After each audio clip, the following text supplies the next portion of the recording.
This is Christy. Today I want to talk to you about looking back encourages growth and progress. As we wrap up this series, or at least this round on this topic, I want to look at how we can all focus on continuing to grow and develop as individuals, and how we can teach our loved ones with special needs to do the same thing.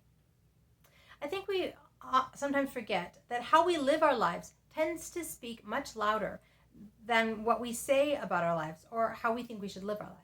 You know the adage, do as I do, not as I say. While many times we wish that our words would hold more weight than our actions, we need to work to remember that our actions speak volumes, and they speak loudly, even when we don't intend for them to speak anything at all.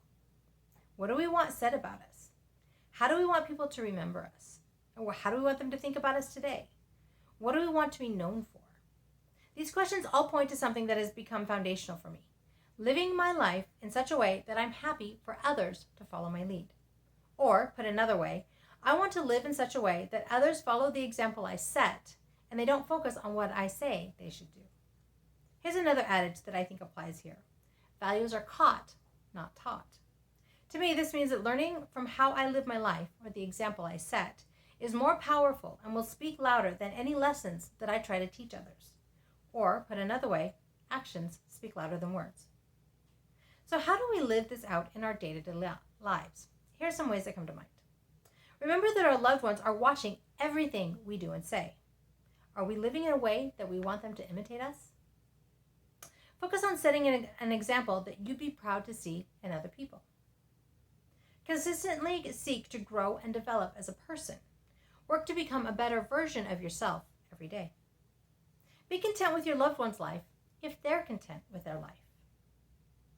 Seek to learn lessons from your loved one with special needs. Be willing to actively look for areas where they're ahead of you and follow their example. Remember that comparable doesn't have to mean 100% equal and fair. Now, while we'd all love for life to be fair, it doesn't take us long to realize that's just not true. Work to respect your loved one for the individual they are. Now, I don't mean for that to be offensive, but sometimes it's hard to see an individual with wants and desires when we focus so hard on the areas where they need our help. Help your loved one work to achieve his or her own dreams and goals. The achievement will be that much sweeter when it's enjoyed together. Help your loved one find activities they enjoy and encourage them to continue to engage with others and with life in general. And finally, be willing to rethink positions you've taken if your loved one makes choices that counter your current position. Sometimes a new perspective and more consideration allow us to modify what we think on a topic, which then leads to our growth. Now, I'm sure I'm going to come back to this series at some point. It's just a good catch-all, and I'm sure there'll be more topics running through my head that I want to share with you. And let's be honest, we all have things that run through our minds that we want to share with others.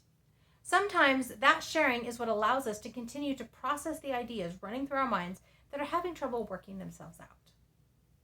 Also remember that this is a place where we can encourage each other to do just that. Share our ideas, concerns, and questions, and process through them together to help us all come to better solutions and resolutions. So are there any other topics or issues that you're pondering? Is there anything else you'd like me to cover here on the blog? You can shoot me an email at Christy, Christy, @havenofhopeforme.com. I'll see what I can do, and I'd love to hear what issues you have. So my question for you this week is this. How do you encourage your loved one to continue to grow and develop?